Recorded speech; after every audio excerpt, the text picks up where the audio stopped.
Muito boa tarde a todos, espero esteja a ser e que o continue. E como poderão perceber, há uma primeira alteração relativamente ao programa previsto para este painel. De facto, por compromissos de agenda, Jorge Barreto Xavier não poderá exercer este papel de moderador e então servimos-nos da prata da casa, provavelmente menos escutada no mercado, mas seguramente esforçada para conseguir que esta tarde cumpra o seu objetivo. Queria saudar uma presença especial neste painel, o Sr. Cardeal Gianfranco Ravasi. Queria saudar também a presença do Sr. Dom Jorge Ortiga, primeiro e grande impulsionador deste evento do Átrio dos Gentios. E como o mal não vem só, teria ainda que introduzir um segundo apontamento para alguém que falta aqui também neste nosso ambiente da tarde, e refiro-me ao professor Carlos Augusto Amaral Dias. Infelizmente, por doença grave, está internado no hospital com um infarto. Esperamos que recupere e que este átrio, com a força e a energia que lhe emprestamos, possa servir para que ele veja restabelecida rapidamente a sua saúde. Felizmente contamos com os nossos dois outros convidados, a Aldina Duarte e o nosso bem conhecido professor Vasco Graça Moura.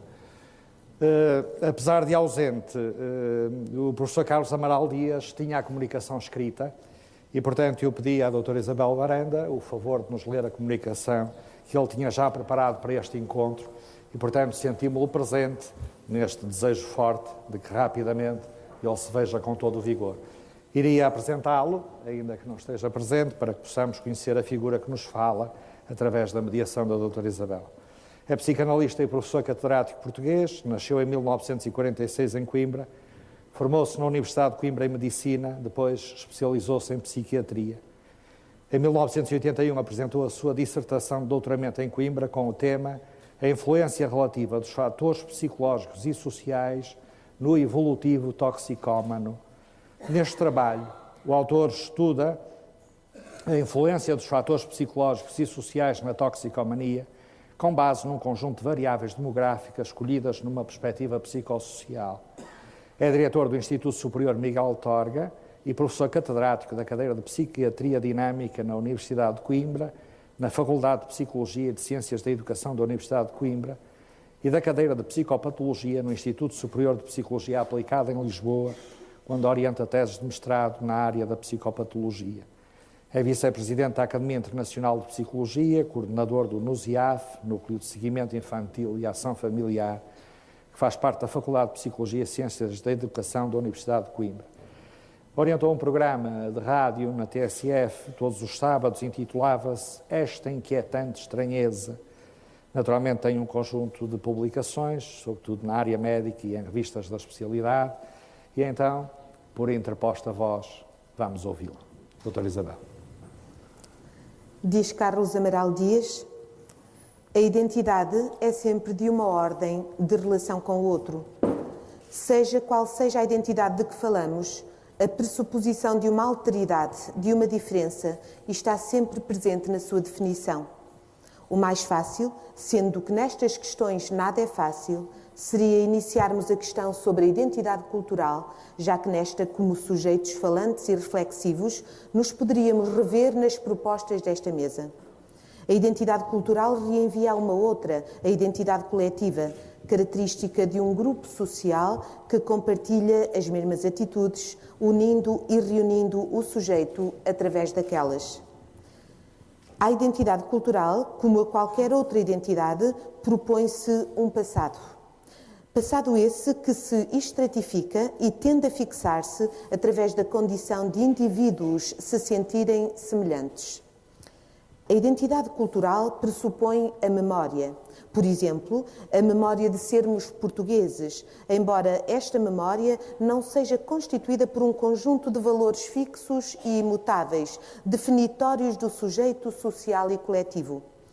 Se a identidade cultural é memória, ela pressupõe também uma membrana diferencialmente sensível, apta a incorporar elementos novos.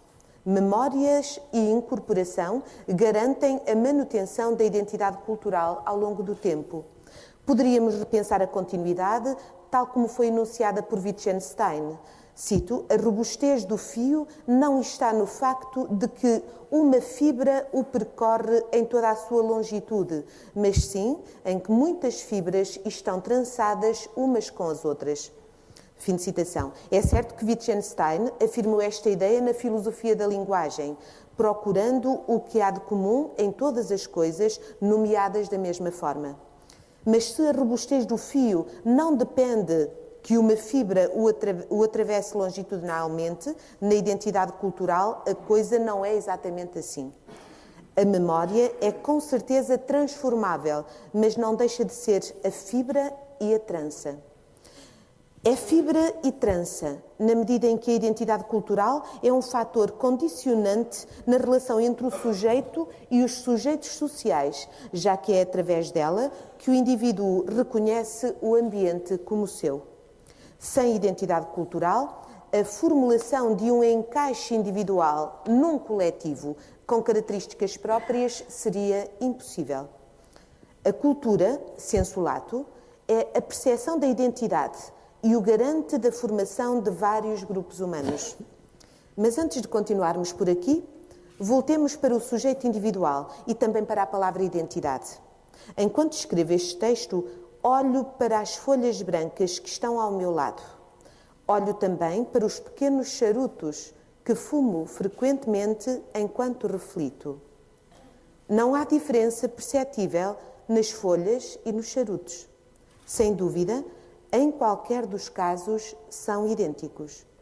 É certo que existe também a minha carteira. Nela encontra-se o cartão de cidadão, ou seja, um somatório de sinais que viabiliza ao outro saber quem somos nós, ou seja, identificar-nos em pleno conjunto de outros.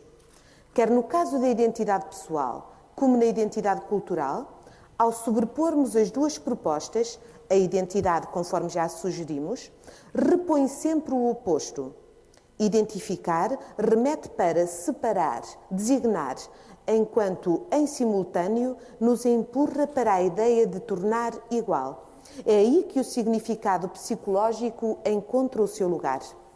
Da atribuição psicológica a nível identitário, não escutomizo a dimensão filosófica, embora nesta facilmente nos enredemos numa discussão quase sem fim. A forma como alguém permanece o mesmo em dois momentos da sua vida é um problema clássico da filosofia. Problema esse formulado como definimos a identidade pessoal ao longo do tempo. A questão, de uma forma geral, é colocada do modo seguinte.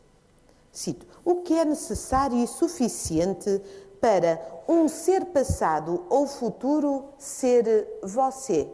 Ou seja, como apesar das mudanças, pode permanecer uma identidade e em que é que aquela consiste? A resposta a estes problemas interessou a filosofia desde Descartes, com a tese da substancialidade metafísica, a mesma alma, a mesma mónada, passando por conceitos tais como continuidade, mesmidade, etc. É evidente que, do ponto de vista intuitivo, a pessoa permanece a mesma, apesar das mudanças. Este ponto de vista é, no entanto, desmentido pelo dia-a-dia da clínica psicológica. Alguém, por exemplo, atingido por um surto psicótico, perde o conceito de continuidade, já que aquele descontinua o sujeito pela via do delírio ou da alucinação. Poder-lhes-ia dar imensos exemplos retirados do dia-a-dia da clínica, mas para o que aqui conta é que, ao contrário da identidade que separa e designa face ao outro, o que aí se encontra é um corte, uma separação, uma clivagem dentro do mundo interno em que o sujeito não designa mais a experiência a partir de uma realidade identitária, mas a partir de uma fragmentação acompanhada de uma intensa angústia, face à qual o sujeito não se reconhece, ou melhor, reconhece-se pelo lado em que radicalmente se desconhece. Até o tempo e o espaço são afetados por este funcionamento. Um exemplo simples. Pela via de uma alucinação auditiva, o sujeito faz existir aqui o que não é de agora nem daqui. Esta diástase radical subverte a continuidade da personalidade e, portanto, subverte a identidade. Ontem, A corre para casa convicto que é perseguido por extraterrestres. Subitamente, A, habitualmente um sujeito só e pouco dado à gregarização, rompe com o passado, com a memória do passado, e face a uma missão auto-atribuída e sujeito a uma perseguição implacável. Podemos falar aí de continuidade ou, para parafrasear Thomas Reid, uma continuação ininterrupta da existência? Há aí alguma coisa que comunique? O que permanece reenvia à mesmidade? Ou seja, a unidade não é só rompida, impedindo de compor também uma única realidade identitária? A permaneceu o mesmo ao longo do tempo, mas as características psicológicas temporais deixaram de pertencer à mesma pessoa, porque ele deixou de ser a mesma pessoa. O delírio pode ser tão intenso que distorça mesmo o passado, podendo ser, por isso, retroativo. A memória deixa de ser fiável. Não aquela também infiável que Daniel Schechter evoca no seu livro Os 7 Pecados da Memória. Transitoriedade, distração, bloqueio, atribuição errada, sugestionabilidade, distorção e persistência. Mas ressignificação, outra da pessoa, ao longo do tempo, isto é, uma diástase da consciência de si. O mesmo eu, de que falava Locke, passa a ser um outro eu, ou melhor, a perda do eu. O critério da identidade pessoal remete para o conceito de sermos conscientes de algo, sobretudo conscientes de nós próprios, mas A deixou de se reconhecer nas suas ações e pensamentos. A sua consciência deixou de ser preservada e, portanto, a sua identidade pessoal foi perdida. A interioridade deixou de ser um processo contínuo. A mudança psicótica transformou-se em pura alucinação e dissimulação. Neste sentido, a psiquiatria e, sobretudo, a psicanálise mostra como a identidade é um bem precioso, mas que frequentemente a identidade se pode perder. Na identidade cultural também se podem delinear diástases, sobretudo a partir da pós-modernidade. As novas tecnologias de informação tornaram mais difíceis os contornos da identidade cultural numa dada sociedade. Mas aí, o termo perda parece-me claramente excessivo, tanto mais quanto as sociedades e as culturas se apresentam numa dinâmica permanente. O que há, provavelmente, é uma crise identitária flutuante e tendencialmente absorvente, ou seja, as mudanças explícitas às sociedades modernas e que decorrem do processo de globalização só na aparência descaracterizam os grupos populacionais, já que, como anteriormente afirmamos, as identidades culturais não são fixas ou imutáveis. Há, portanto, aqui uma complexidade que não se pode iludir. Se a identidade cultural, pela via da sociologia, adquire contornos aparentemente substantivos, o sentimento de identidade, ou seja, a sensação objetiva de que algo subjaz aos diversos momentos da nossa existência, tornando-os parte das nossas vidas, é de um registro não linear. O que pode parecer natural, a continuidade, portanto, a continuidade temporal e até aos limites da continuidade do corpo, isto pode ser dilacerado. A despersonalização, por exemplo, retira ao sujeito uma ideia simples, onde começa e onde termina, ou pior, se há interiorização dentro da própria pele. A identidade pessoal não é um dado natural. Pode ser perdida ou seriamente comprometida. Mas é por aí, justamente pela sua falha, que a identidade pessoal pode substantivar a identidade cultural. É que a identidade pessoal faz-se pela via da identificação. É por esta que se constitui, dentro de cada um, uma parte que percepcionamos como única, porque é apenas dela que temos consciência.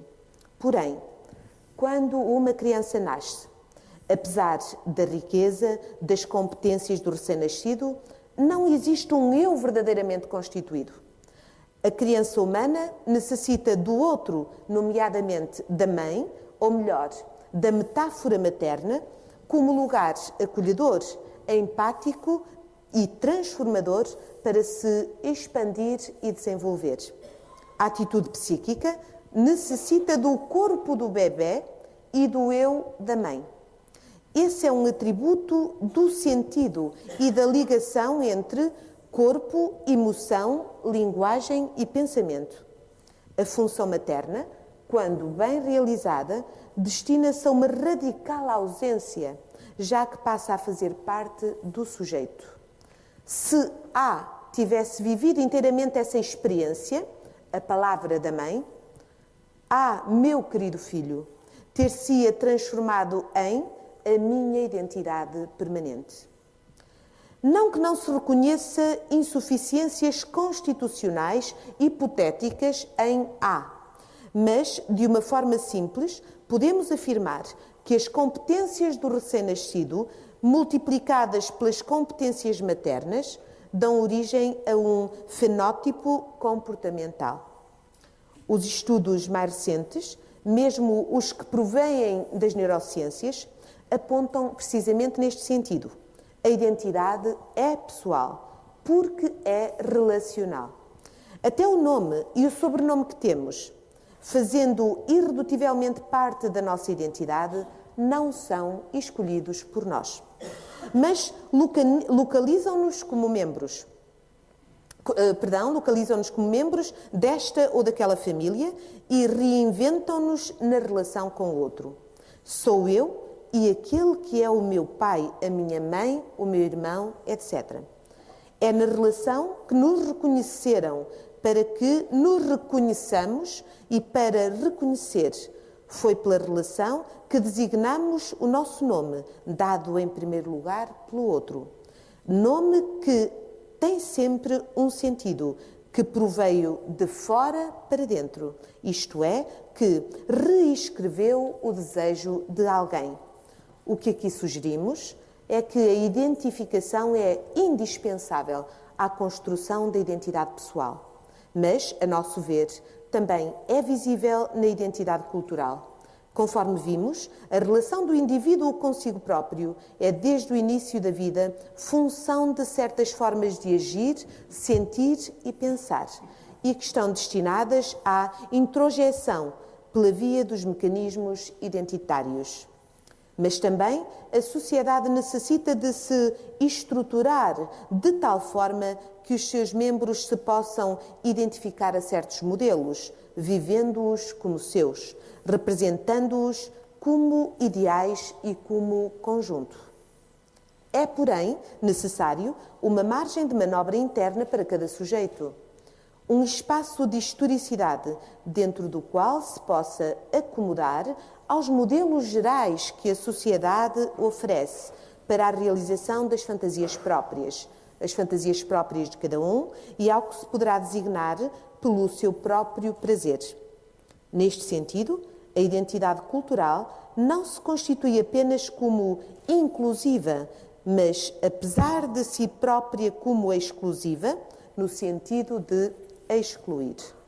Digo apesar de si própria, já que a perda da capacidade de reidentificação de algumas pessoas ao longo do tempo não depende da identidade cultural como um todo. É certo que nascemos no contexto de uma ordem simbólica que nos precede. Porém, a questão é da ordem do acesso a essa mesma ordem, o que inclui naturalmente a identidade cultural, sem dúvida alguma simbólica em si mesmo. A identidade cultural permite a cada um de nós o sentimento de pertença, mas não nos exclui do gozo subjetivado e que nos permite ser na nossa radical singularidade e idiosincrasia. A não ser assim, ou seja, se houvesse apenas uma identidade social e cultural, todos os membros desta sociedade deviam ser psicologicamente iguais, o que, obviamente, não é verdade. Em todo o caso, o que fazer de A? Só apenas paradoxalmente percebemos que é a identidade cultural que lhe permite, apesar de tudo, sobreviver. É desta que provém a viabilidade de mecanismos sociais que subjazem à empatia coletiva e aos mecanismos de ajuda que os As deste mundo necessitam. E, terminando, a solidariedade é um bem comum. A identidade cultural baseia-se também nela e é com ela que nós contamos, sobretudo aqueles que dedicam parte das suas vidas a quem não tem identidade alguma.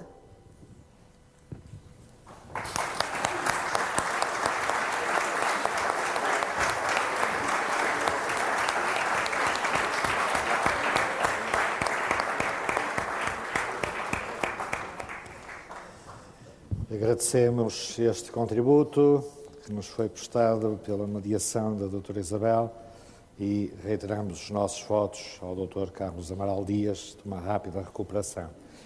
Iríamos agora para uma outra área, dentro deste tema que nos reúne nesta tarde, vida pessoal e vida coletiva na identidade cultural, e iria dar a palavra à Aldina Duarte, nascida em Lisboa, a 22 de julho de 1967, e, curiosamente, não o esconde, achei muito interessante este pormenor, crescida num bairro social de Chelas. É pelo menos o que escolhei na internet. Começou a trabalhar com 20 anos num jornal, depois numa rádio e, por fim, no Centro de Paralisia Cerebral. Cantou no coro de um grupo meio musical, meio teatral, Valdez e as Piranhas Douradas, com o autor Pedro Wilson. Enquanto trabalhava no Centro de Paralisia Cerebral, penso que uma experiência que a terá marcado e muito rica. Participou no filme Xavier, de Manuel Mozós, onde interpretava o fado A Rua do Capelão. Começou nas lides fadistas no Clube de Fado, à Sé, em Lisboa, trabalhou na editora EMI, colaborou em discos de Camané. O repertório que deixou gravado em Apenas o Amor, o seu álbum de estreia, foi repescado entre alguns dos espécimes mais dignos do fado tradicional. Fado menor, fado bailado, fado carris, fado das horas, fado tango, fado laranjeira, com especial predominância do fado menor e os temas das letras escritos pela própria Aldina Duarte acompanham essa escolha. No seu segundo álbum, que se chama Crua, inclui 12 fados tradicionais com letras de João Monge. Em 2008 lançou o disco Mulheres ao Espelho. A antologia Diga 33, Os Poetas das Quintas de Leitura, inclui o poema Princesa Prometida, da sua autoria. Espera-nos, portanto, uma voz melodiosa. Não temos as guitarras, mas esperamos a harmonia do timbre da sua voz para nos falar de vida pessoal e vida coletiva na identidade cultural. Boa tarde, muito obrigada pelo convite. Devo dizer que quando recebi este convite para falar sobre este tema, fiquei muito perturbada, verdadeiramente perturbada, e devo dizer que isto tem a ver com... Não é com... Vai parecer que é humildade, mas não é. É mesmo... Eu cheguei à conclusão que era a minha arrogância que estava mascarada de humildade. Que foi agora vou falar de um tema tão complexo, ao pé de pessoas que são tão ilustres, que têm uma formação académica que eu não tenho. No fundo, eu tinha medo de fazer má figura. Ou seja, eu estava a pôr à frente do essencial aquilo que eu acho que não interessa nada quando os assuntos são tão profundos quanto este. Eu a cantar, felizmente, não corro esse risco, porque tenho noção que aquilo que canto é muito maior do que eu.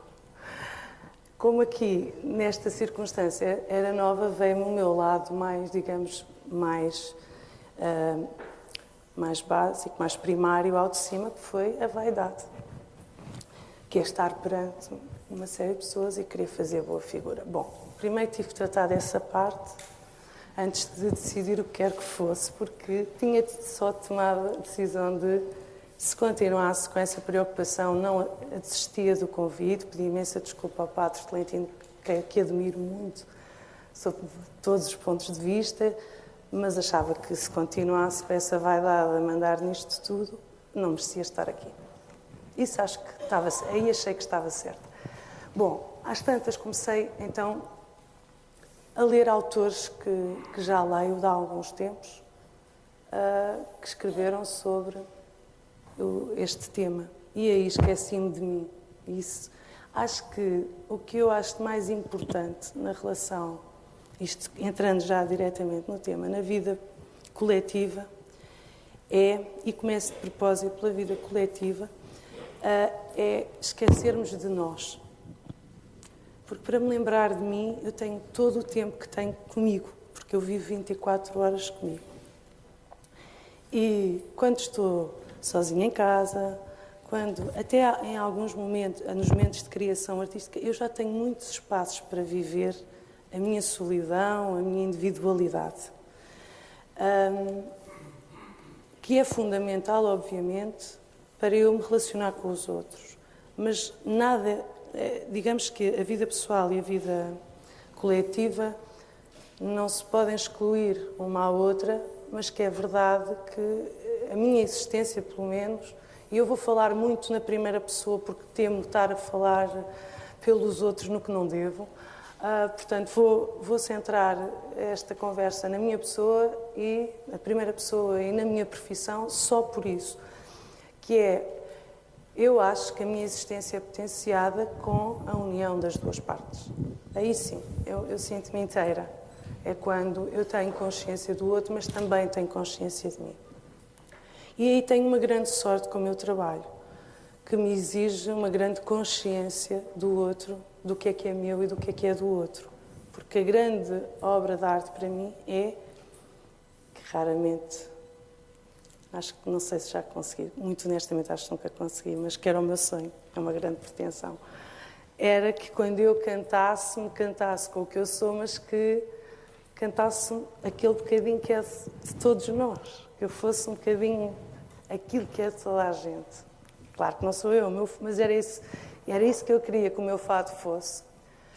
E isso é muito difícil. É muito difícil por isso mesmo, porque nós confundimos facilmente identidade, creio eu, seja ela individual, seja ela coletiva, com uma série de preconceitos.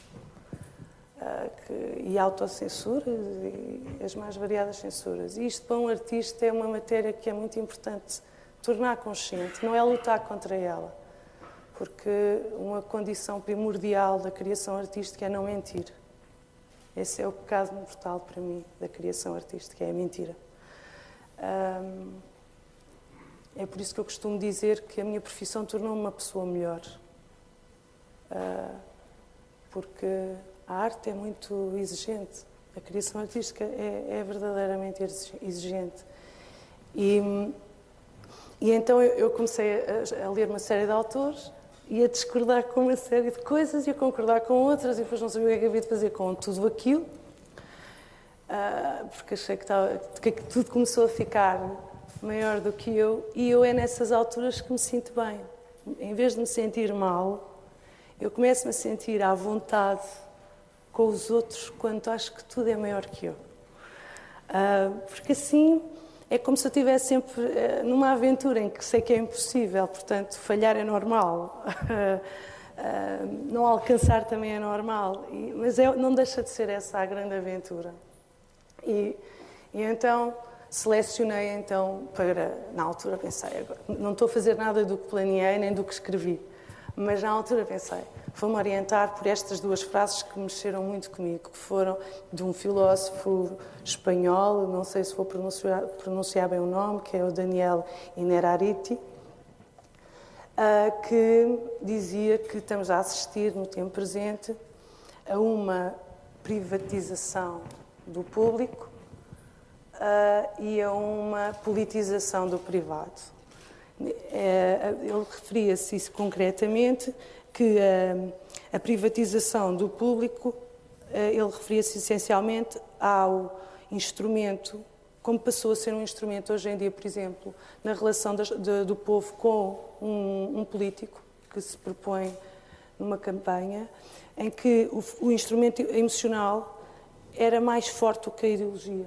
Ou seja, as pessoas votam porque simpatizam, porque acham bonito, por uma razão, fazem uma aproximação ao político e ao voto por uma razão puramente emocional.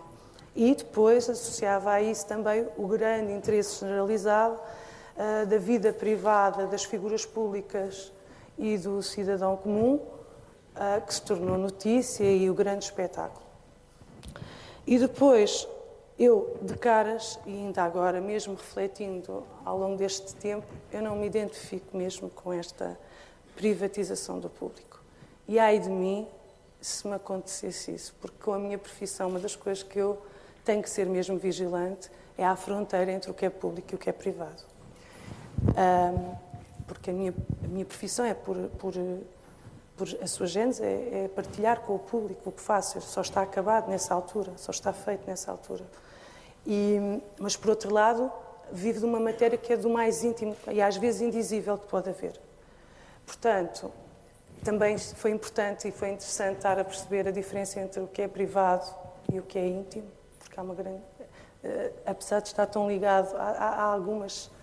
acho que há diferenças que são substanciais. E depois, não me identifiquei também com a politização do privado, que ele referia-se concretamente às grandes causas políticas estarem relacionadas com a condição e a identidade sexual e com as experiências religiosas. Em alguns casos, acho que é importante que se tornem causas políticas, mas nunca é por boas razões, obviamente, porque o normal seria que essas causas não precisassem, digo eu, de uma defesa política. Sendo que, obviamente, e quero ressalvar isso, que sei que é muito importante que as pessoas hoje em dia não sejam juridicamente punidas pela sua escolha e orientação sexual. Portanto, isso passa a ser político.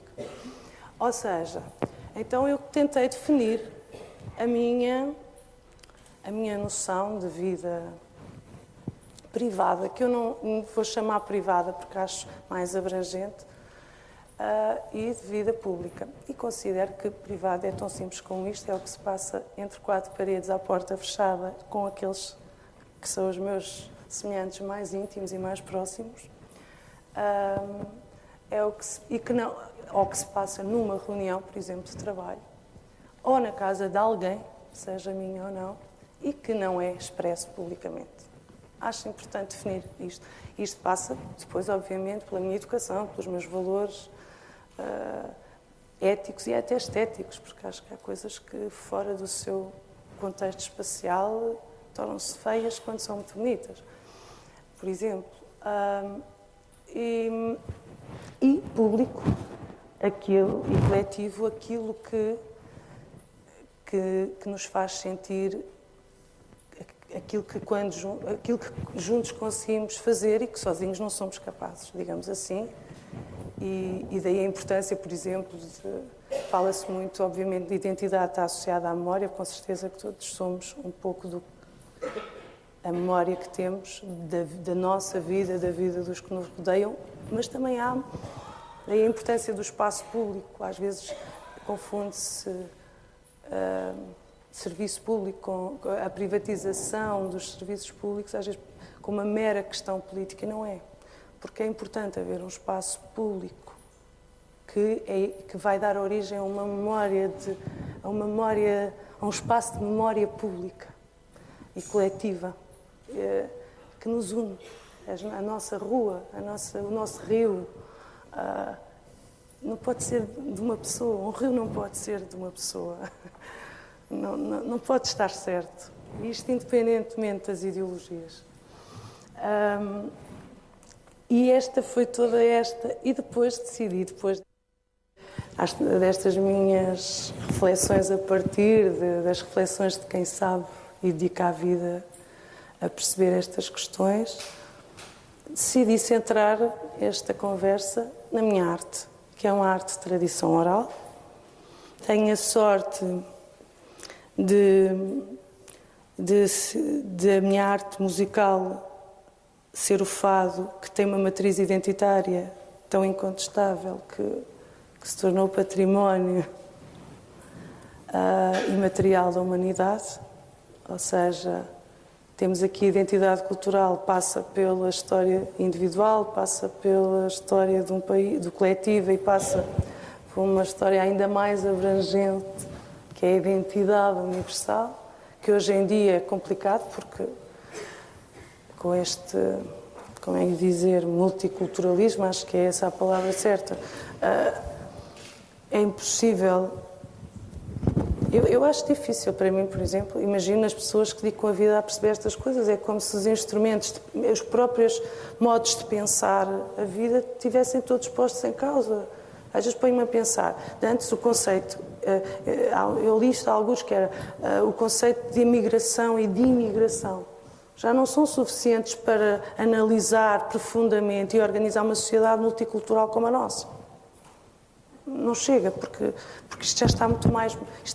já há tantas particularidades, já há tanta mistura, e vamos ter que encontrar novas formas de pensar. E por isso é preciso mesmo, nesta altura, combatermos mesmo os nossos preconceitos. Isso, acho que para mim é a minha grande questão nesta altura era que a arte retomasse o espaço que eu acho que a define como arte, que é tornar as pessoas mais pensantes e mais sensíveis, e que nos libertasse dos preconceitos que nos impedem de encontrar novas formas de pensar que são urgentes para vivermos melhor, porque nós não estamos a viver nada bem. Eu tenho a sorte de facto, ter uma profissão que dá um sentido ao que não está bem.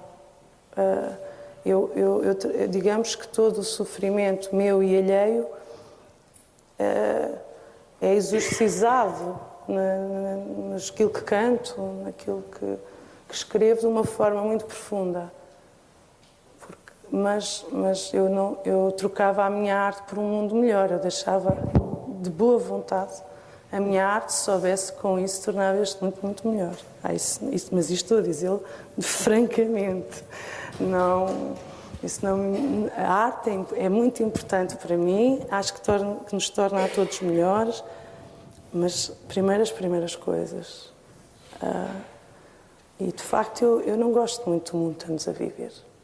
Não gosto. Acho mesmo um mundo fuleiro no sentido que a palavra representa. Está tudo falsificado, está tudo... estraga-se tudo, porque se trocam os materiais, as matérias das coisas, a essência das coisas. No fundo, eu não acho que esteja errado nada em si. Acho pelo contrário, descobrimos coisas maravilhosas ao longo deste século,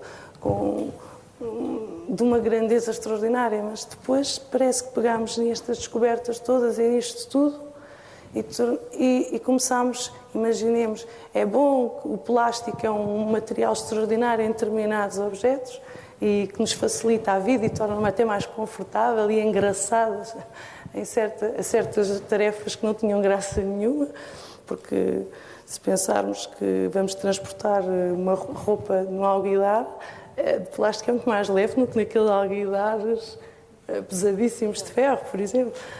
Portanto, o plástico não tem nada de mal. Agora, de repente, se imaginarmos que vamos construir E olha, e não levem a mal o exemplo, uma Nossa Senhora de plástico é estranhíssimo, não é? É uma coisa horrível, fica tudo estragado. Não é?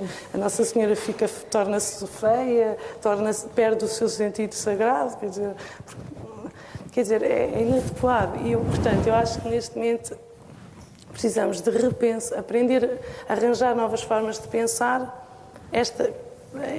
esta nova realidade em que está tudo misturado, para voltar a arrumar a casa.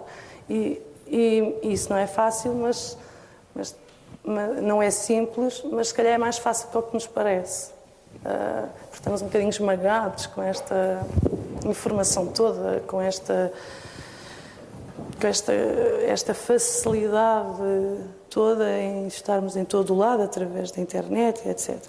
Bom, a minha arte não é nada disso e, curiosamente, sobrevive a isto. Porque se pensarmos que o fado é uma música que vive da palavra, talvez onde a palavra tem... É uma música que eu acho que foi mesmo feita para o som da nossa língua, porque é impensável ouvi-la cantada noutra língua. E isso eu acho lindíssimo, de pertencermos a um povo que tem uma música para a música da língua, é uma coisa extraordinária. E eu tenho mesmo um grande amor pelo meu trabalho. Mesmo que não cantasse, arranjaria maneira de estar sempre relacionada com ele. Porque eu gosto tanto de ouvir como de cantar. E então pensei, pois, dedicar esta conversa, centrá-la mais na música. E comecei a ir à procura do que é que pensavam os músicos que me servem de referência, os versos. E eu achei curioso, porque, por exemplo, o fado é uma das artes que tem que claramente tem um repertório poético que é tão sagrado quanto profano. E depois comecei a pensar em versos que podia trazer para a conversa. E um deles foi a Maria Madalena, que é um dos fados que eu mais gosto. Tem um verso que é: quem por amor se perdeu não chore, não tenha pena, que uma das santas do céu foi Maria Madalena. Eu acho isto de um encanto, é quase uma oração, porque eu gosto quando eu há pouco estava a ouvir o Padre Tolentino e comentei com o Vasco Graça Moura por causa da história do primeiro era o Verbo, e eu disse, eu acho que Deus me perdoa, mas eu acho que, porque eu não sou católica, mas sou crente. Eu disse, Deus me perdoa, mas eu acho que primeiro é o som. E depois, a partir dali, comecei a lembrar-me até comentámos que eu estive a ler uns estudos dos neurocirurgiões, de uns neurocirurgiões que concordam que, em relação a um ponto que de facto dá que pensar e que pode-nos fazer repensar, não parecendo habilitar-nos para uma nova forma de pensamento, que é, por exemplo, eu não fazia ideia que o ouvido aparece ao 45º dia da gravidez, no feto, e o olho só aparece 7 meses e meio mais tarde. E o que leva a pensar, então, porque é que vivemos numa cultura que é essencialmente visual? Somos todos ouvidos. Somos todos ouvidos, mas é essa sabedoria que eu acho que se calhar tem que se regressar, porque é estranho. Então, se o ouvido aparece com este avanço em relação ao olho, porque é que o nosso mundo se torna essencialmente visual? Outro dos estudos que se tinha feito, que eu li do António Damasio, era que a parte física auditiva é a que está mais próxima das zonas cerebrais que regulam a dor, o prazer, a motivação. Ou seja, eu disse, espera lá, a gente devia aprender música, se calhar, como se aprende desde tenra idade a falar e a ler. Porque isto, por exemplo, só podia fazer bem, independentemente depois da vocação de cada um. Porque estamos muito simplesmente porque estamos a potenciar uma característica que é o nosso corpo. Já não estou a falar de mais nada. Ora, isto vai-nos tornar, certamente, vai-nos fazer pensar de outra maneira se nós, por exemplo, ganhássemos uma relação tão orgânica com a música como como temos com a linguagem verbal, alguma coisa ia mudar. Isto foi uma das minhas reflexões. Desculpa lá dizer, dá-me graças, é uma das minhas reflexões ao pé de pessoas que dedicam a vida toda a isto. Mas pronto, pareceu que... Até parece que sou uma estudiosa, não é? Mas pronto, mas tinha que pensar para estar aqui. E depois e eu gosto muito de pensar, sobretudo. E aprender, então, acho que é o sentido da minha vida. E de repente, outra das coisas que eu também depois fui ler num músico de quem gosto muito, uma opinião que ele tem sobre a música, em que ele diz coisas de uma inteligência, de uma sensibilidade tão simples e tão... É aí que eu acho que a música se aproxima, de facto, me aproxima do cristianismo. Porque as coisas mais sagradas, mais indizíveis, mais simples, conseguem chegar a toda a gente. Não sei explicar isto muito bem, porque é mesmo indizível, que é... Ele dizia, e com toda a razão, que escutar é ouvir com o pensamento. E quem dizia era o Daniel Barenboim, que é um pianista e um mestre extraordinário. E quando eu li esta frase, escutar é ouvir com o pensamento, parecia que estava a ter uma epifania.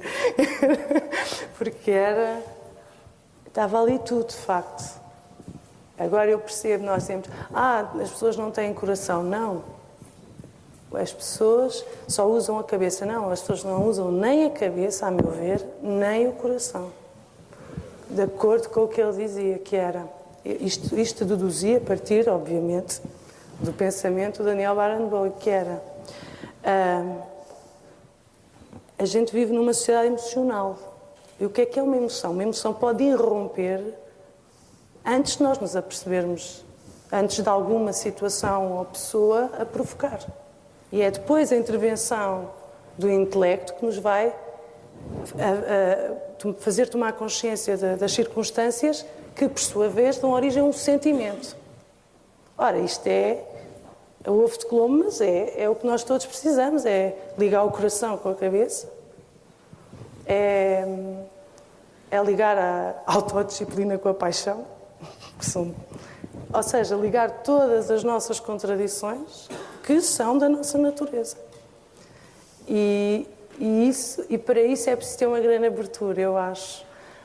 Mas também precisamos de começar por definir coisas simples como esta. Eu nunca tinha pensado nisso. E não acho que seja uma coisa que se saiba sem pensar. Porque aquela coisa também é tudo intuição. Não é bem assim. Ganhamos todos em pensar um bocado mais, sempre, sobre o que nos acontece, o que acontece aos outros. Pensar não pode ser mau. Não pode. Pensar não pode ser uma coisa má. Porque não sabemos o que sentimos, não pensamos. Somos só assim uma coisa, um fogo, não é? Que ora aparece, ora se extingue. E pronto, e é isto, e é assim que chegamos à identidade que eu chamo cultura. É cultural. Claro que há uma interação de todos os fatores, que são sociais, políticos, etc. Eu centro-me nos artísticos, que é aquilo que acabo por saber fazer melhor, não é? Porque dedico a minha vida a isso. E como dizia há pouco a Ana Luísa Amaral e o Padre Valentim diziam de outra maneira, é assim, todos precisamos de comer antes de tudo. Isto para mim, ninguém pensa bem sem comer. Isto é simples, mas a verdade é que se gera um país durante séculos, se for preciso, com as pessoas deixando as pessoas morrer à fome. Portanto, não está gasto se continuar a acontecer. E o ser simples não é problema nenhum. Se calhar é o que precisamos todos agora de simplificar. Portanto, comecemos por aí. Mas também calma. Por alguma razão, não se comem flores e elas estão cá. Isto não pode ser só batatas. Não é? Pronto, é um bocadinho esta a minha reflexão.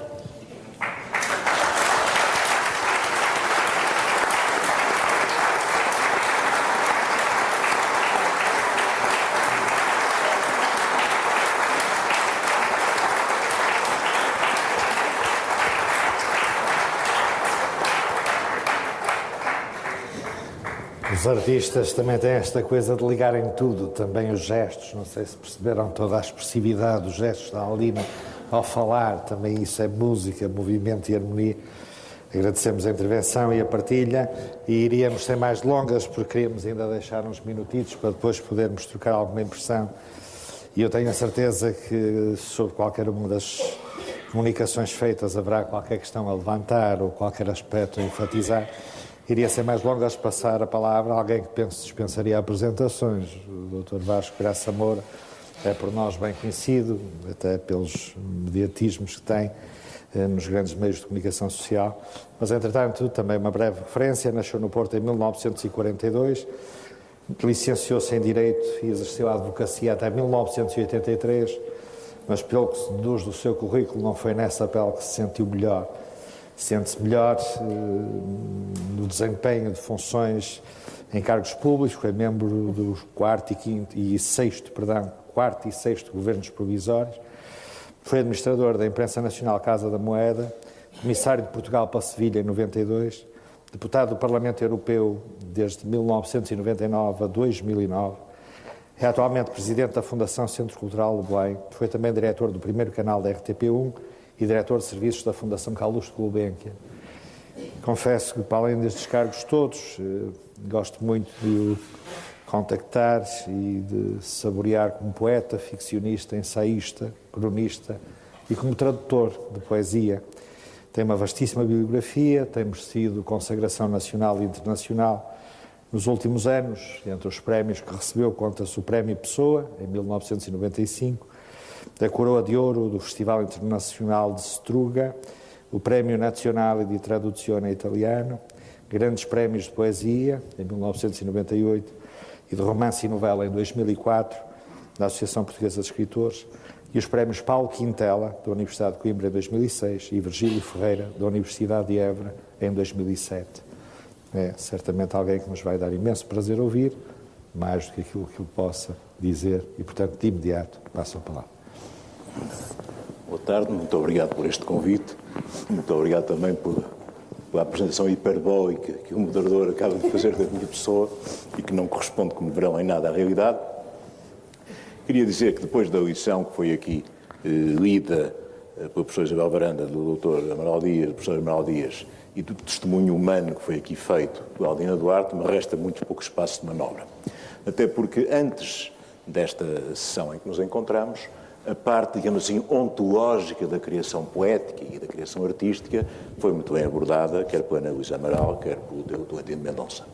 De maneira que, citando e recitando algumas coisas, ocorreu-me quando a Aldina falou um fragmento de um verso de Rilke, quando ele diz que o canto é a existência, Gesang ist Dasein, é uma coisa que me parece que pesa muito naquilo que ela disse quanto à sua própria identidade, mas eu gostaria de passar por um outro percurso que tem a ver com a literatura, que é realmente o meu campo preferido de intervenção, e em que podemos ver como oscilam as questões da vida pessoal e da vida coletiva e da própria identidade. A noção de identidade do professor Amaral Dias convém perfeitamente, ou seja, aquilo que faz com que alguém, o conjunto de representações que fazem com que alguém se reconheça como membro de um determinado grupo. Portanto, identidade e cultura há, portanto, uma certa união, uma certa relação, e esse conjunto de representações é fundamental, quer para o desenvolvimento da personalidade individual, quer para o desenvolvimento daquilo que podemos chamar, talvez impropriamente, a consciência coletiva. Como é que isto aparece, por exemplo, na nossa literatura? E depois teríamos de falar na identidade europeia, que é um dado fundamental da nossa própria identidade. Aparece, por um lado, em expressões como, por exemplo, se eu pegar um texto de Bocage e ler "Já Bocage não soa, a cova escura, meu estro vai parar desfeito em vento", vejo aqui um problema puramente individual de alguém que está próximo do fim e que põe a questão da sua morte e dos problemas relativos à sua morte. Se eu pegar num soneto do Antero de Quental, e na mão de Deus, na sua mão direita, repousou afinal o meu coração, temos uma situação semelhante, uma espécie de meditação metafísica sobre o destino do homem. Ou até, num outro soneto, chamam-me Deus há mais de 10 mil anos, mas eu por mim não sei como me chamam, talvez chama-se Ignoto Deo, ou um Deus desconhecido. É sempre uma questão individual que é aflorada num texto literário. Mas há outros casos em que a expressão da questão individual pode depois resvalar ou ajudar para a construção de um texto de consciência coletiva. E para mim o caso mais perfeito é o de Camões. O Camões, que é o homem que diz, que fala no tempo em que de amor viver suía e depois diz que ardia variamente, em várias chamas, em várias flamas, variamente ardia. O poeta que diz em prisões baixas foi um tempo atado, cantou as damas da corte, cantou os seus amores, etc, etc. Há um momento em que começa a escrever em termos de consciência coletiva e, portanto, de identidade coletiva. Quando se dirige ao Dom Sebastião nos Lusíadas e diz: vereis, amor da pátria, não movido de prémio vil, mas alto e quase eterno, que não é prémio vil ser conhecido por um pregão do menino paterno. E depois tem uma altura absolutamente extraordinária em que da descrição geográfica se passa para a assunção da identidade coletiva. E é quando dizes aqui, quase no canto terceiro, quando Vasco da Gama está a descrever a Europa ao Reino de Melinde, e depois Portugal está a dizer quem somos. És aqui quase como da cabeça, da Europa toda ao reino lusitano, onde a terra se acaba e o mar começa, e onde febre repousa no oceano, e depois passa logo para o coletivo. Esta é a ditosa pátria, minha amada, à qual se o céu me dá que eu sem perigo torno com esta empresa já acabada, acabe-se esta vida ali comigo.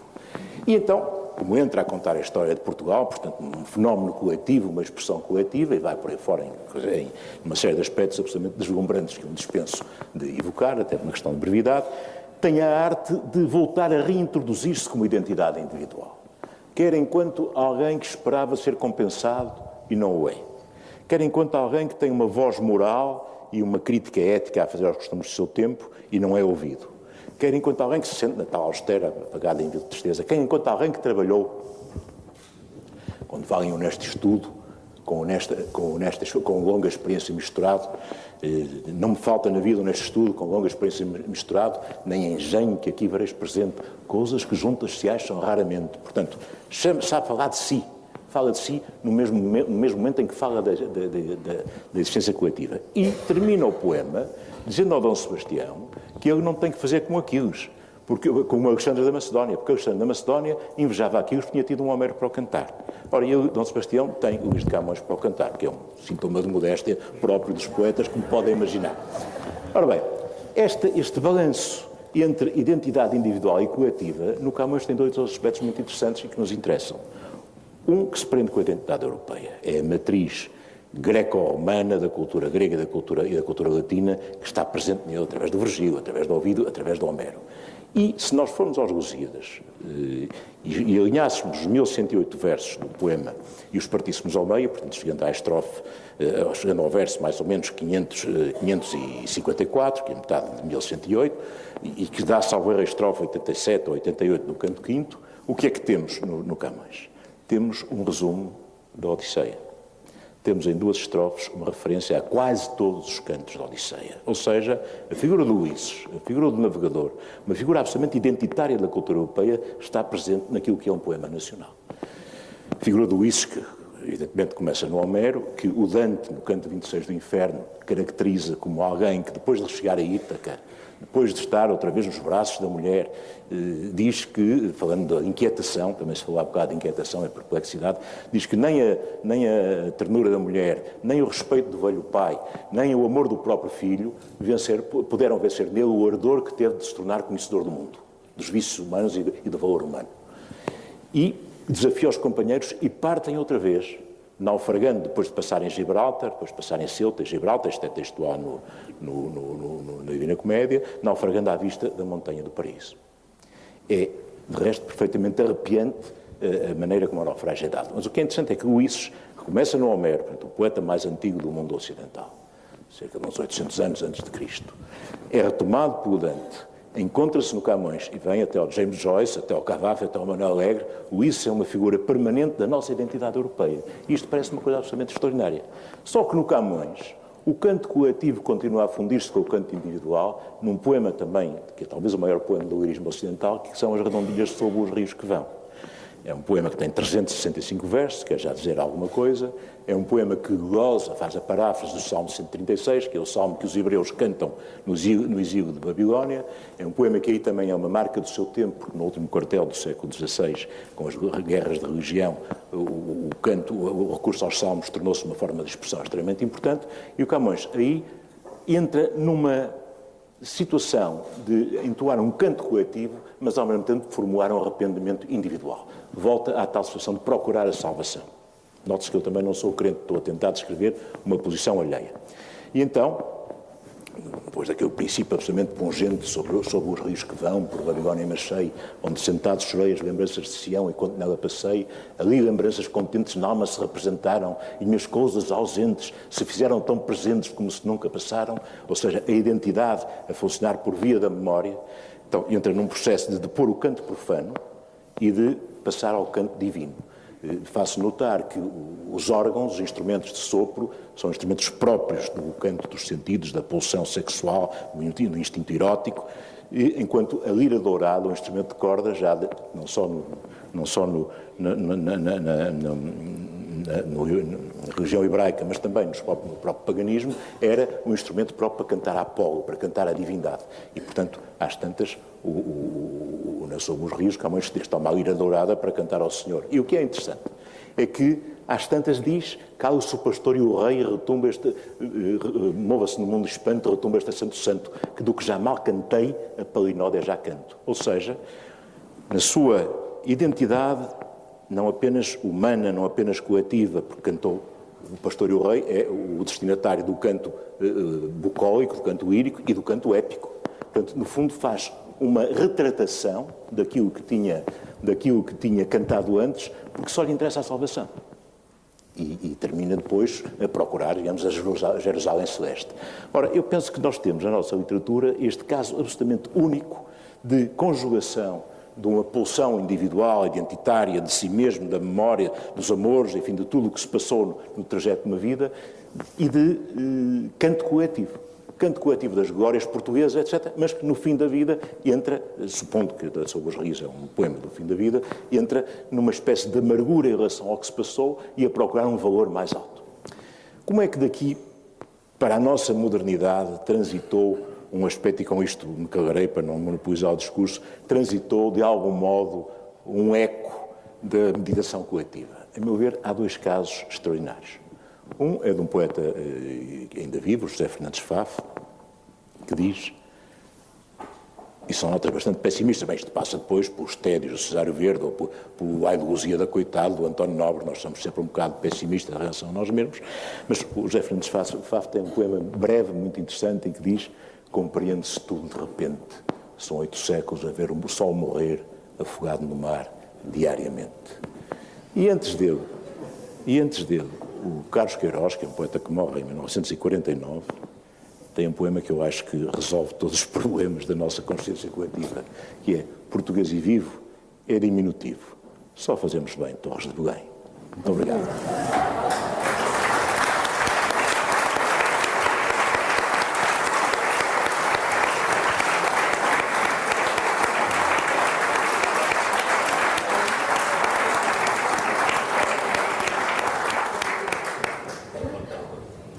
Temos alguns minutos, as previsões para o final do painel apontam para 6, ou melhor dito, 18 horas. Normalmente isto está sempre sujeito ao IVA, ainda poderemos ter aqui algum acrescente. E, portanto, seria interessante, porque a Átrio é isto, é diálogo, é partilha, é troca de impressões, é pormos cartas na mesa, partindo eventualmente de perspectivas diferentes. Seria interessante, quem tivesse questões a colocar. Lamentamos a ausência já focada e, portanto, mas temos a Aldina Duarte aqui a provocar-nos com a sua visão do mundo das coisas, do mundo privado e público e da forma como sente o baralhar das cartas nesta sociedade atual. Não sei se não foi provocatória ao picar-nos por esse lado. Dr. Vasco Graça Moura deixou-nos também aqui alguns apontamentos muito interessantes desta veia poética que transporta sentimentos há muitos séculos e, portanto, não sei se haverá questões, gostaríamos de trocar impressões, não gostaria de ser eu aqui da mesa a colocá-las, ainda que eu saiba que a primeira questão é sempre uma coisa um bocado complicada.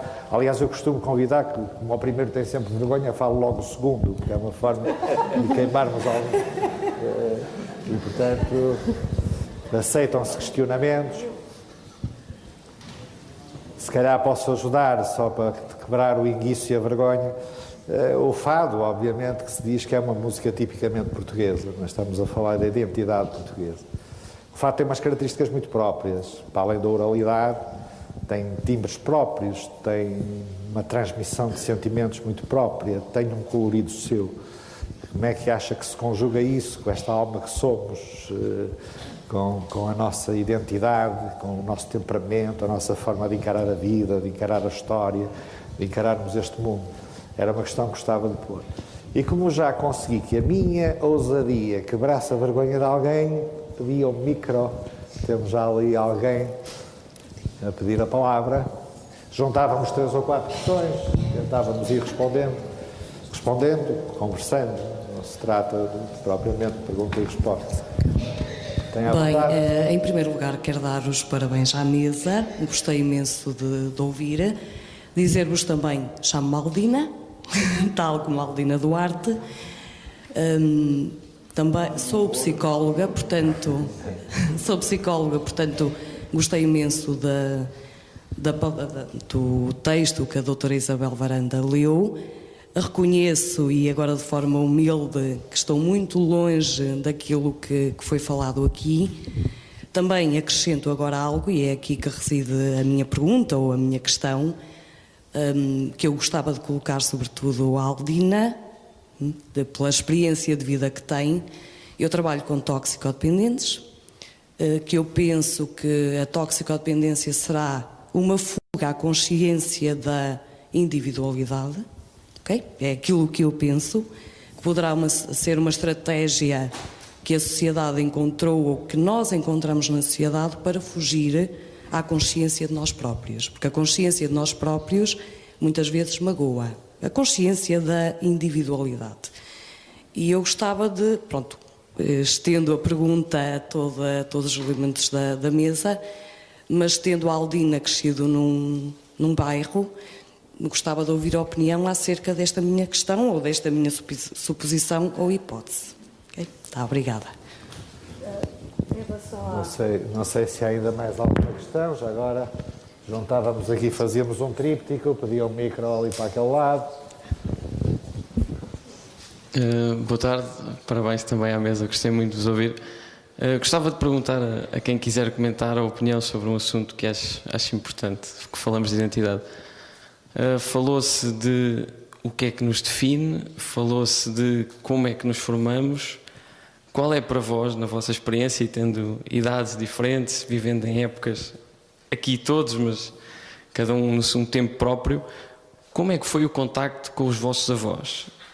Qual é que acham que foi a riqueza que trouxe à vossa vida, à vossa experiência, à vossa identidade e maneira de ver o mundo, o contacto com os vossos avós?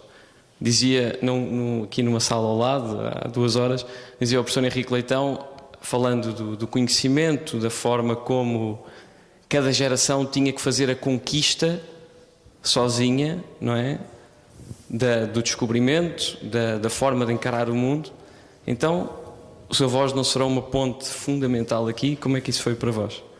Obrigado. Muito obrigado. Se calhar começávamos por tentar, depois fazíamos se calhar outro bloco de perguntas, está bem? Ou de questões. Aldina. Em relação à questão da toxicodependência, eu não sou eu que se recorda. Já funciona. Não, eu acho que o microfone micro, deixou de funcionar. Em relação à questão da toxicodependência, ao que sei, há estudos que indicam que há, digamos, características também físicas que determinam uma personalidade aditiva. Isso deve saber melhor do que eu. Mas em relação à questão que põe, eu acho que ensinar a sentir é muito difícil. Ensinar a sentir. Mas ninguém consegue crescer sem sentir. Ora, é evidente que, tendo em conta que as drogas nos anestesiam e que nos tornam, por isso, mais corajosos, no sentido em que nem é corajoso, é não sentir. Portanto, agora tenho medo de ir ali. Vou ali porque tomo uma coisa que me tirou o medo, mas também me tirou qualquer outra sensibilidade. Esta parece-me ser a realidade básica das drogas. Uma coisa sei,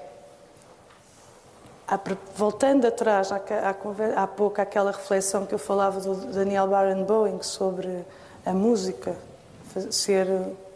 tornar-se uma... que a relação humana se tornasse, que a relação humana com a música se tornasse tão orgânica quanto a expressão oral. Talvez isso seja uma maneira, não se pode aprender música sem sentir, mas talvez isso fosse um caminho para ensinar a sentir. Porque é muito, eu acho que isso não tem diretamente a ver com questões sociais. Aliás, a questão da toxicodependência prova que é absolutamente transversal. Afeta todas as classes sociais, afetou gerações e gerações.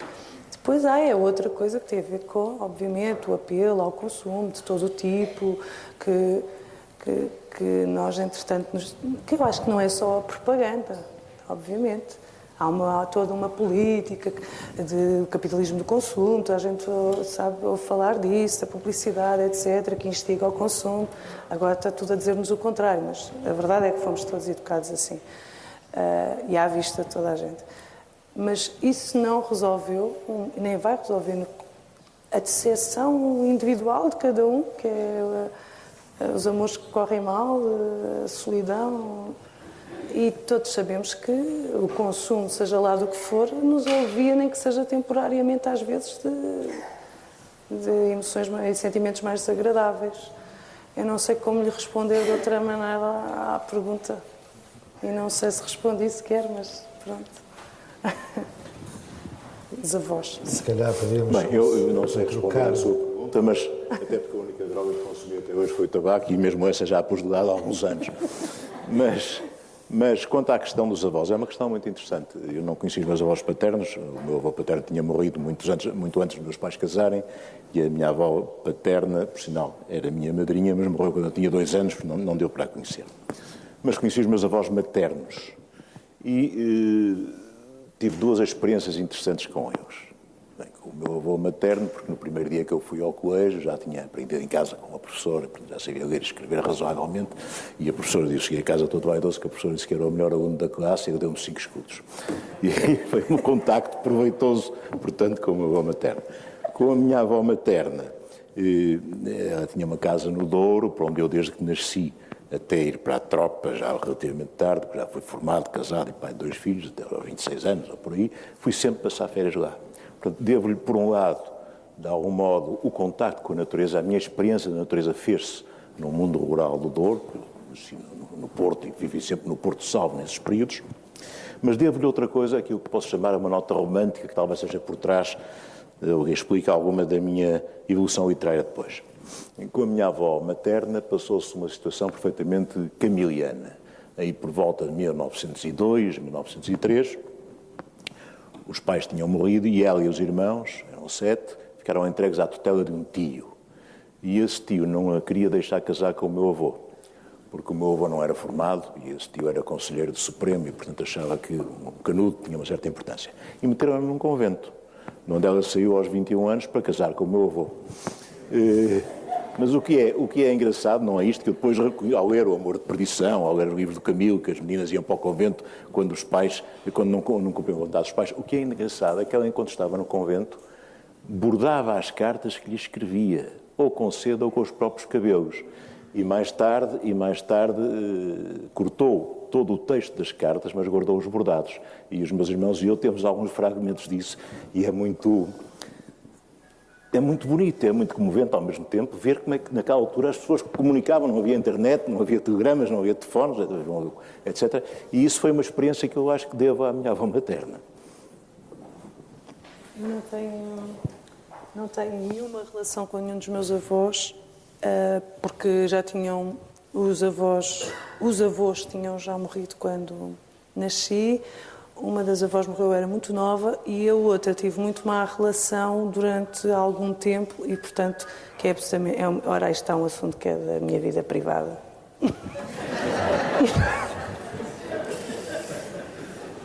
Conte. Diga-nos. Não me identifico com essa perspectiva. que é falarmos da alma portuguesa espelhada no fado. E depois passavas já assim, assim pá. A alma portuguesa... Eu acho que sim. Nossa identidade. Sim. Estamos a falar de uma arte que se saiba, pelo menos, com cerca de 150 anos. Eu confesso que nunca me dediquei muito, porque há partes das raízes históricas do fado. Eu gosto mesmo é da parte da história do repertório, da poético e musical. E uma vez fiz uma audição intensa, durante quase não sei quantos meses, de tudo que tinha, toda a minha fonoteca de fado lá, que é boa, por acaso. E comecei, e achei muito bonito, porque comecei a ouvir fados dos anos 30 até à atualidade. Algumas das melodias são as mesmas, mas as letras são outras, porque essa é uma das características do espólio musical do fado tradicional. São cerca de 140 melodias que foram compostas para se poder cantar nelas histórias completamente diferentes. E perduraram. Eu acho que foi essa abertura temática, concretamente, para além da abertura musical, que também as define, quer melodicamente, quer ritmicamente, mas acima de tudo acho que foi esta abertura, porque senão se calhar hoje dificilmente acharíamos algum interesse em cantar o Café das Camareiras, porque não é, já nem a linguagem nos pertence em alguns aspectos e além disso não conseguimos ser sensíveis àquele tema o suficiente, nem quem o canta, nem quem o ouve, porque não tem aquela vivência e já não há aquele espaço público. Enquanto retrato uma época pode ter muito interesse, mas enquanto desenvolvimento de uma obra artística e individual não tem. Mas ao ouvirmos estes fados ao longo destes anos, o que é que se percebe de imediato? Consegue-se ir fazendo o retrato da cidade ao longo dos anos, como ela foi mudando, como ela era. Se isto não é uma memória importante para a identidade, então qual é que será? E isto é impressionante como uma arte musical pode também ser do ponto de vista quase documental, é um documento musical sobre isso. E então, sobre a relação, é engraçado perceber que em relação à maneira como nos relacionamos com os sentimentos mais comuns, como as relações amorosas, etc., há aspectos que mudaram muito, mas no essencial o sofrimento é sempre o mesmo. Todos passamos pela dor, pela carência, pelo desencontro, pela perda. Não é muito diferente. E isso é bonito, ao mesmo tempo, pensar que o que nos torna humanos mantém-se. Portanto, em termos de identidade, acho que é uma das artes, de facto, mais completas que nós temos, porque mais abrangente, por assim dizer, da identidade portuguesa. Esta coisa de sermos um povo que o fado inicialmente era utilizado nos meios populares como uma espécie quase de jornal. Era mesmo um jornal, era a forma que as pessoas, como a maior parte eram analfabetas, foi a forma que as pessoas encontraram de contar as histórias e de as partilhar no grupo, nos seus bairros.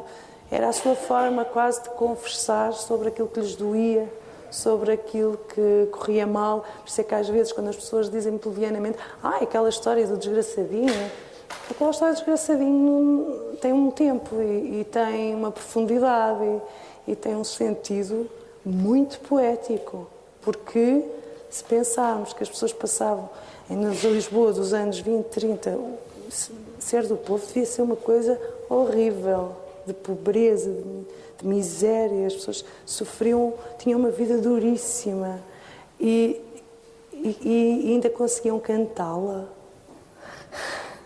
Eu acho lindo, por acaso.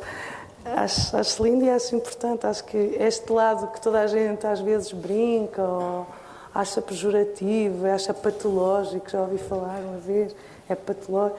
Não, eu acho que nós encontramos uma forma muito saudável de lidar com as nossas desgraças e com as nossas dores, que é através de uma música. Acho extraordinário. Posso perguntar uma? Sim. Há aqui várias coisas que interessa salientar. Uma realmente é a questão histórica, segundo o Rui Neri, que é um grande amigo e um grande especialista, tem a ver as origens do fado nas modinhas brasileiras que em finais do século XVIII vieram para Portugal, e suponho que a primeira referência ao fado existe a partir de 1820 e poucos, 1830. Outra é que há um fado proletário e anarquista revolucionário nos primeiros anos do século XX.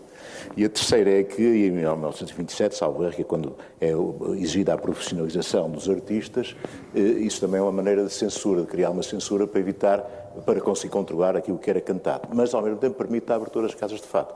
E aí o fado ganha uma outra expressão. E depois a tecnologia e a propaganda do próprio Secretariado Nacional da Informação à volta da figura da Amália Rodrigues vai convertendo o fado numa espécie de canção nacional. Hoje quem está em Vimioso ou em Viana do Castelo, ou já há 40 anos ou 50, ouvia o fado porque ouvia na rádio, etc. Isso propagava-se de outra maneira. Agora, o que é muito interessante, e além disso, e penso que é muito importante, é que o fado é uma transfiguração consecutiva do lugar comum. O amor, o rio, o ciúme, a paixão, a solidão, a viagem, o exílio, a saudade, enfim, todas estas notas fundamentais do fado são retomadas incessantemente, cada vez de uma maneira diferente e, em algumas coisas, com obras-primas da poesia popular, que é uma coisa que nós andamos muito divorciados, Sei lá, quando o marceneiro canta fui de viela em viela, numa delas dei com ela e quedei-me enfeitiçado, sob a luz de um candeeiro estava ali o fado inteiro e toda ela era fado, isto é uma coisa genial. Já o jogo de palavras, estava ali o fado inteiro e toda ela era fado, é já uma coisa que podia remontar séculos atrás à nossa grande literatura. Mas, por outro lado, a atmosfera, a tonalidade, tem qualquer coisa a ver com a melancolia do Cesário Verde, tem qualquer coisa a ver quer com a pobreza, mas também com a luz escurecida, a luz do candeeiro. Estas coisas estamos a perdê-las se não houver o fado para as aguentar. E isso é muito importante. Depois apareceu o Pedro Almeida Melo, Alexandre O'Neill, David Manuel Ferreira, magníficos poetas de letras de fado. Mas isso não deveria fazer esquecer todos esses autores que foram cantados durante décadas e décadas e que têm coisas que são verdadeiras obras-primas. Isso parece bastante, mesmo o fado que há bocado a Aldina citou, da Maria Madalena, depois é uma glosa. Essa quadra é glosada em estrofes consecutivas, o que é uma arte que hoje se está a perder. Tínhamos só mais duas questões, depois o relógio mandará em nós. Aqui uma à frente e penso que lá ao fundo pedia que fossem encaminhando o micro. Portanto, uma das coisas que gostava de ver, talvez ainda um bocadinho mais explicitado, é como a descoberta da identidade, quer a identidade pessoal, quer a identidade nacional, europeia, etc., muitas vezes só se descobre verdadeiramente no confronto com outra realidade, com outras pessoas ou com outra realidade. Vou só dar um exemplo muito breve. Eu, nos últimos anos da ditadura, fui para o México. Pronto. E quando cheguei lá, logo nas primeiras atividades que realizei com mexicanos, começaram a chamar-me europeia. Nós, que naquela altura aqui não tínhamos nada à noção da Europa, estávamos aqui neste retângulozinho separado dos Pirineus, e realmente eu depois, analisando, eu percebi que tinha muita coisa diferente deles e que era mais europeu. Portanto, mas gostava de ver exemplificado mais, quer no aspecto pessoal, quer nacional, quer europeu. Obrigado. Como o confronto com o diferente. Passávamos lá ao fundo. Peço desculpa a não saber o nome. A omnisciência foi coisa que não me coube em sorte. A minha pergunta é esta. Há um traço da nossa identidade coletiva que é estranhamente mais reconhecido de fora do que entre nós.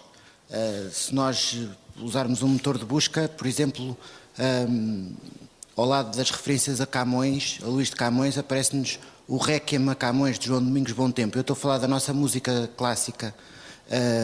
Nomes como Carlos Seixas, João Domingos Bom Tempo, Marcos de Portugal, que passam 250 anos este ano sob o seu nascimento, são perfeitamente ignorados. Enquanto que, fora do nosso contexto nacional, é muito frequente encontrar compilações da polifonia portuguesa, dos grandes compositores portugueses do Barroco. O que é que se perdeu nesta identidade coletiva da música portuguesa?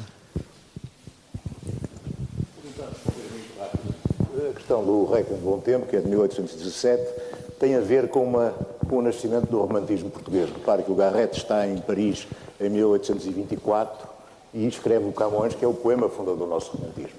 O João Domingos Bom Tempo, em Paris, também escreve o Requiem à memória de Camões E o Morgado Mateus prepara na mesma altura a sua edição monumental dos Lusíadas. Portanto, corresponde a um momento histórico em que a valorização de certas coisas ligadas ao patriotismo, à qualidade da língua portuguesa, à maneira como ela é utilizada, teve uma valorização especial. Depois, certamente, porque há compositores maiores que o Bom Tempo, não maiores que o Carlos Seixas, mas maiores que o Bom Tempo, há com certeza, e maiores que outros como o Artur Napoleão, por exemplo, mais recentes, e por aí fora, a cena musical foi ocupada por eles. Sei lá, se pudesse pegar nas prosas bárbaras do Essa, há referências ao Paganini, não sei se referências ao Hoffmann. Há coisas que... A ópera também tem um papel importante na determinação do gosto musical. A ópera em Portugal tem uma importância enorme nesse aspecto. Repare que num livro como A Sereia do Camilo reporta-se à inauguração do Teatro Lírico do Porto em 1762. Repare que nos Maias a ópera no São Carlos é um palco onde se passa muita coisa. Portanto, a música internacional acaba por ultrapassar a música portuguesa. Isso é um facto. Quanto à questão do exílio, muito rapidamente, os grandes escritores portugueses que têm vivido fora têm muito mais consciência de nós. O caso de Jorge Sena, o caso de Eduardo Lourenço, para citar um exemplo felizmente vivo, e como foi o caso de Camões, que viveu 17 anos no Oriente, foi em 1553, voltou em 1570, não é? De maneira que a distância como que aprofunda a identidade, isso é um fenómeno muito curioso. Sim, e a diferença também. Iríamos dar por encerrado aqui o debate, pedindo desculpa, se calhar havia mais questões.